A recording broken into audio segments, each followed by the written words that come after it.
All right, here we are. Lovely day outside. It's CanuckHoser here. We're going to be doing some maple syrup tapping the trees today for the 2023 syrup season.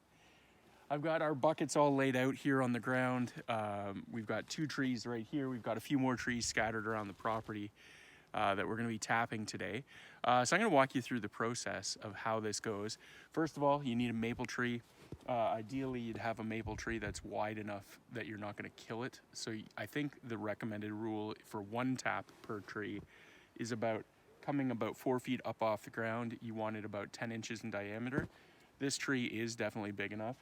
You can see in the past, the question I often get is, when you tap the tree, what happens to the hole when you pull out the spile at the end of the season?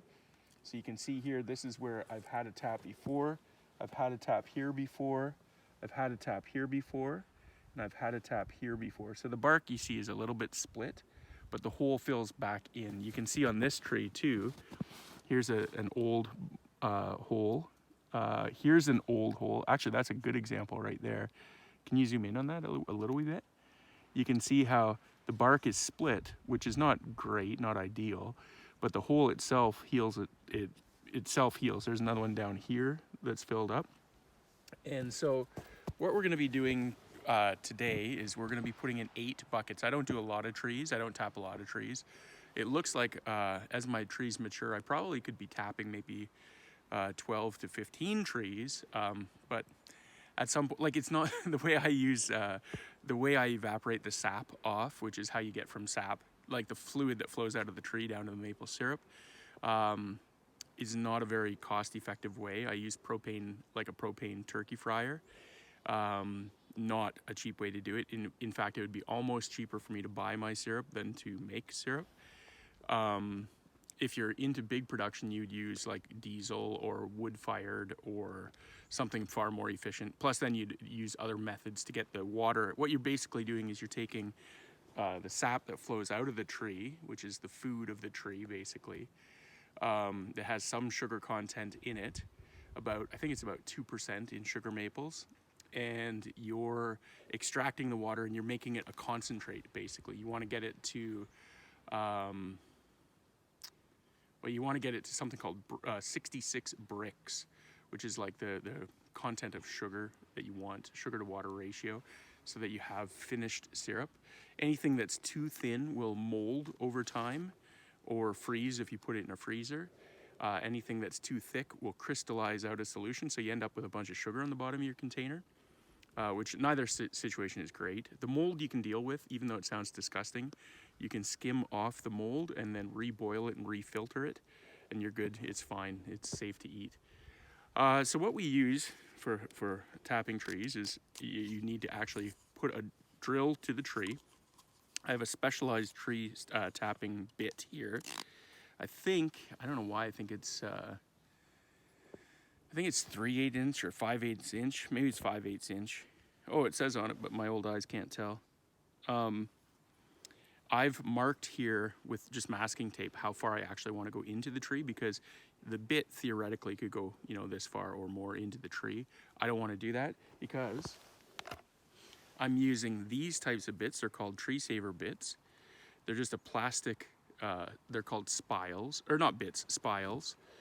And this end goes into the tree. You can see sort of how wide it is. It's not terribly wide. There's a little opening on this end so that when the flow of the sap goes up the tree, it catches some of that sap and it spills out this little funnel and drips off this. So you're ending up looking at the tree kind of like this. There's a hook here to hang your bucket on, and there's a little round hole here. I'll show you later what the purpose of that is. It's to hang a lid on your bucket to keep water and dirt, a little bit of dirt out. You end up filtering the stuff anyway, so that's all going to come out in the end anyway. But let's get tapping a tree. We'll tap a tree. We'll put a bucket lid on, and I think because I'm limited on my battery capacity right now, that might be all. I'll go in and edit it and go from there. So let's get going. So first, we want to tap on the south side of the tree so that it gets the most sunlight earliest, because you want this to warm up. Ideally, for good sap flow, you want about 5 degrees Celsius above in the daytime and 5 degrees Celsius below zero at night, and it basically creates a draw up the trunk of the tree. What's kind of interesting is some systems use buckets, like on the ground with tubes, and at night it can actually draw sap from the bucket up the tree as well. So the system I use, there's no way it can do that. It's a drip system. So what we want to do, although we don't have to do it on this tree, is we want to find the south side of the tree. If I was going to tap here again, which you should never ever do, you should never tap the same hole or same area twice. You would scrape the bark flat so you get the bucket and spile nice and flush to the tree. This tree itself doesn't have a really shaggy bark, so we don't really need to do that. But I bring this paint scraper along in case I need to do that. But we take our handy dandy drill here, feed our bit in. You'll notice, I'll show you once I pull one of the spiles out of my pocket too. You'll notice that this tape sort of measures the same distance that the spile needs to go in.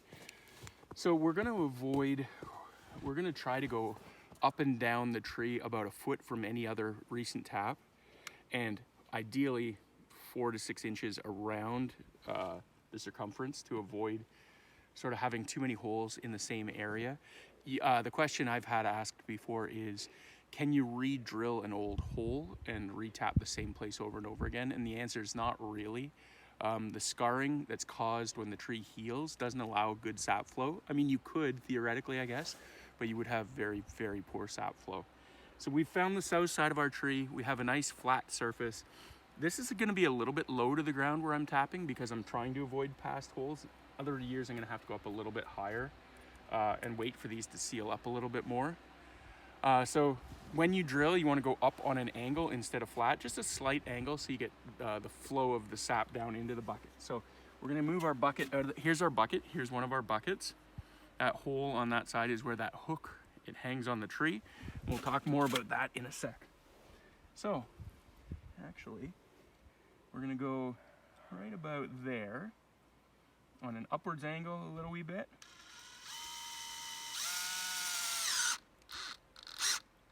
And actually, can I get you to come over here? You can see right away, I don't know if you can catch that in the video, but you can see sap is already flowing out of that hole. So we'll get rid of that. We kind of want to clean it out gently though. We want to get as much of that scrap wood out of there as we can. There we go. Without making the hole too much wider. Because if you don't get a nice tight seal around you can see it's already flowing. That is a very juicy tree. So what we're gonna do, this is literally where the word tapping a tree comes from. We're gonna put our spile in. We have a rubber mallet here. Oops, so it fell on my head. We're just gonna tap that, nothing hard. You want to do it on a warm day too. If you do it on a cold day, if it's below freezing, you run the risk of actually splitting your tree.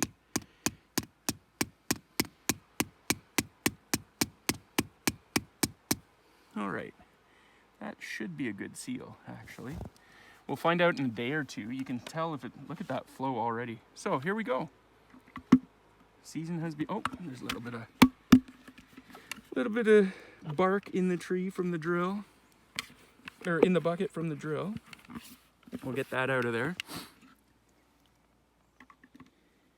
There you go. So that is the beginning of maple syrup season 2023. We're gonna put a lid on it. So this lid basically has a metal sliding pin. You just pull it out.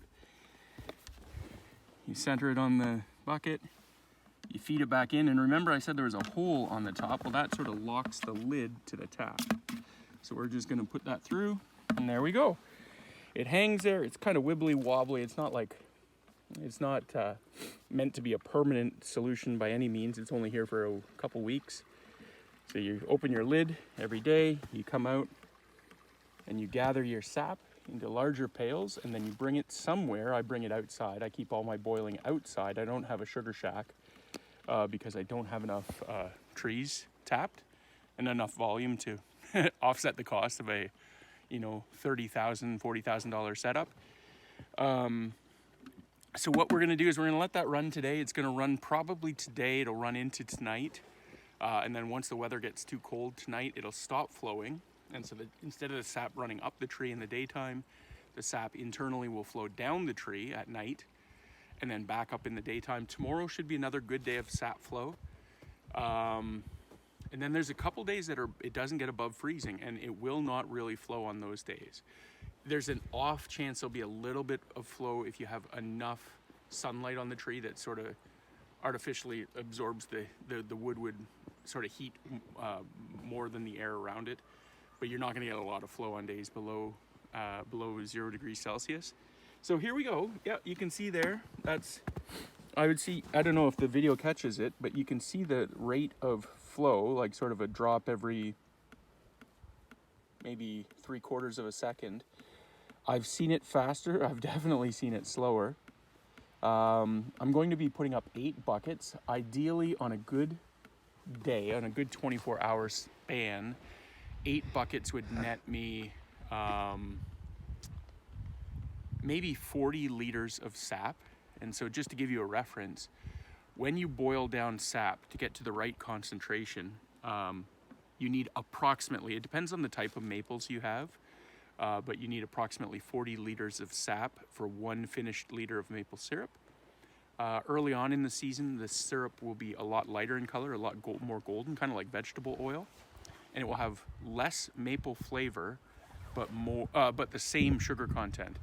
And as the season goes on, later in the season, and the weather warms a little bit, the color of the syrup will darken just slightly at first, and then late season syrup is very, very dark. And as it darkens, it tends to get more of a maple flavor, and that's in part really for 2 reasons. The big reason I've heard is that the mineral and nutrient content changes just slightly, and so it renders sort of a darker syrup. The other thing too is I've heard that it renders a lower sugar concentration later in the season, so you end up boiling the sap a little bit longer, which caramelizes the sugar a wee bit more. So again, you get that darker sugar coloring. But yeah, that's it. That's the beginning of maple sap gathering and maple syrup making season 2023. Unfortunately, I couldn't stream this live on Twitch because my Wi-Fi connection is not good enough out in the forest. But I want to really thank my son for being my videographer today. He's wiggling. He's doing a little dance, so maybe it's not as steady as I thought it was going to be. But I really appreciate his help. And if you have any questions, by all means, pop by stream sometime at twitch.tv/CanuckHoser. That's CanuckHoser. And I'd be glad to answer any questions that you might have about maple syrup. From time to time throughout this season, I'll be making other little brief videos on gathering of sap, boiling off of sap, and then sort of knowing when you're done filtering, processing, all that sort of end kind of stuff. I usually do this once a year, but yeah, we'll see how this goes. We'll see how 2023 goes. I've got 7 more buckets to hang. I'm contemplating putting in more buckets. I don't know. I need to check the price of propane. But anyway, thanks again, and we'll see you in another couple days. All the best.